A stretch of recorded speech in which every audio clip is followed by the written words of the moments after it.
Presidents, Prime Ministers, Your Excellencies, ladies and gentlemen. I really was most touched to have been asked to here today to say a few words to such a very distinguished group of experts at this important and potentially pivotal meeting. Combating malaria is without doubt an issue of truly global urgency, and I am encouraged and inspired to see how real is the determination of the international community to overcome this dreadful disease. And in this respect, I would like to recognize and thank not only our co-conveners, Bill Gates and Dr. Winnie Mpanju Shumbushu, for the unstinting and critical support that the Bill and Melinda Gates Foundation and RBM Partnership to End Malaria has provided, but also the Director General of the World Health Organization for the WHO's enduring labors in this area. Now, however, despite the recent hard-won successes over the last 12 years of a 25% decline of new cases and a fall of 42% of deaths from the disease, it is tragically evident that much still remains to be done. Ladies and gentlemen, I've been lucky enough to travel throughout the Commonwealth and beyond for a very long time, unbelievably, if it seems to me at least, for the last, I tried to work out the other day, 65 years, and have only too often witnessed at first hand the devastation that malaria can wreak on communities. I'm delighted, therefore, that this issue is being addressed during the Commonwealth Heads of Government meeting. The statistics show that the Commonwealth, with 90% of its population at risk, is directly and disproportionately exposed to malaria. As a response to this, and as is evidenced by your attendance today, the Commonwealth has shouldered its responsibilities and is playing, as it must continue to play, a vital role in fighting a disease that has beleaguered our family of countries so tragically and for so long. I would therefore like to congratulate, if I may, all those who have been involved in the Malaria No More campaign for the phenomenal progress that has been achieved since 2006.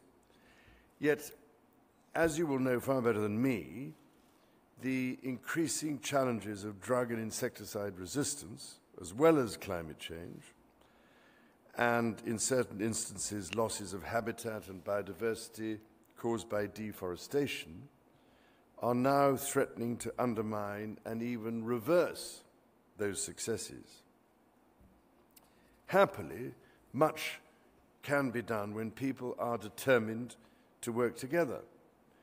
And an example of this is Sri Lanka, where when I first visited back in 1998, the country recorded nearly 250,000 cases of malaria. Today, 20 years later, Sri Lanka has completely eliminated the disease and has been declared a malaria-free zone. Another such example of successful joint action is the fight against polio. For when the Commonwealth Heads of Government met in Vancouver in 1987, poliovirus was one of the deadliest diseases in the world, with 350,000 cases of crippled and killed children occurring annually in 125 countries. At that CHOGM in 1987, Commonwealth leaders pledged to eradicate polio, and as a consequence, the Global Polio Eradication Initiative was formed the following year. Hundreds of millions of children have since benefited from life-saving polio vaccines, and today polio is endemic in only 2 countries. And so, ladies and gentlemen, we do have a proven track record in effecting change.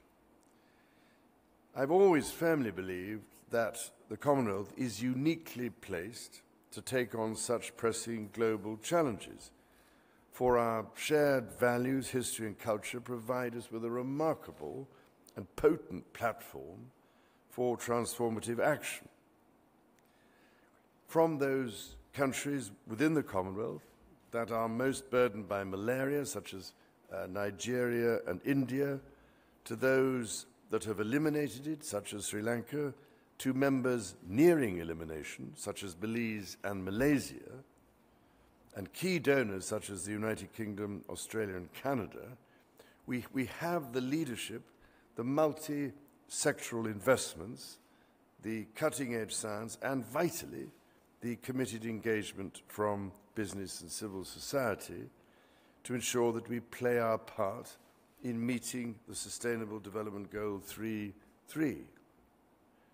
This, as you know, ladies and gentlemen, far better than me, intersects with many of the other SDGs and specifies the reduction of malaria cases and deaths by at least 90% by 2030, as well as the elimination of the disease completely from an additional 35 countries.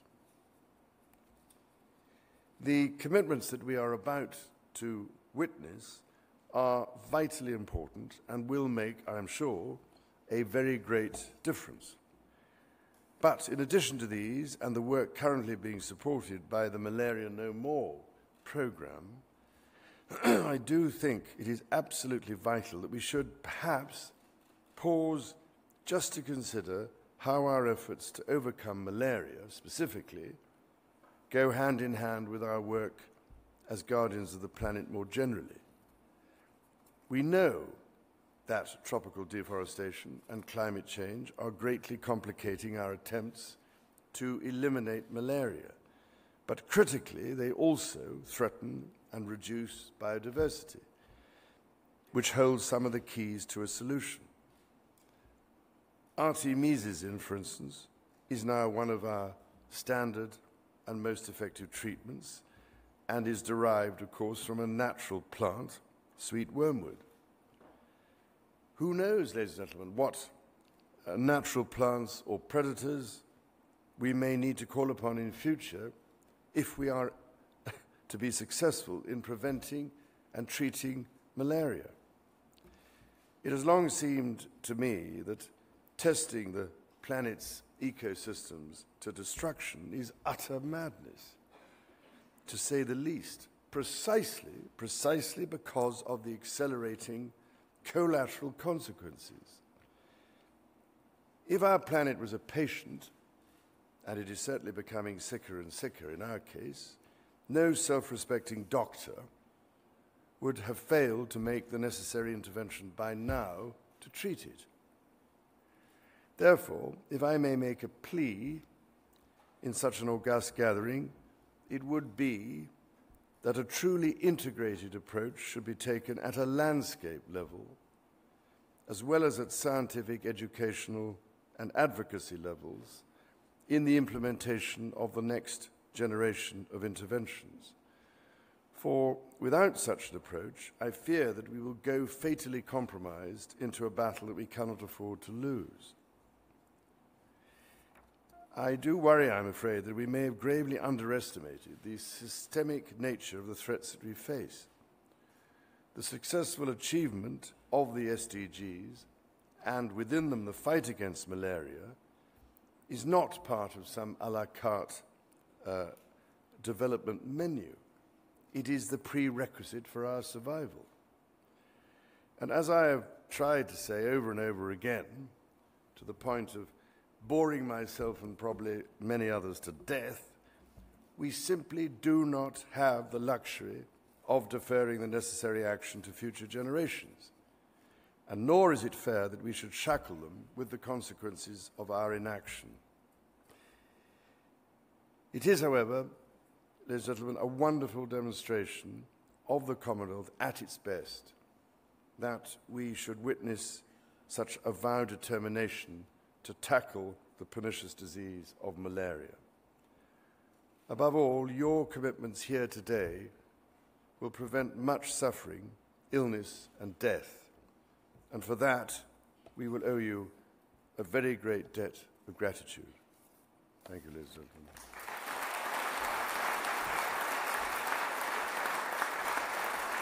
If you have enjoyed this video, then please give it a big old thumbs up. Thank you for watching this video. If you have enjoyed it, then please leave a like, comment and share on social media. Don't forget to subscribe for all the latest channel uploads. From me in Shropshire, goodbye.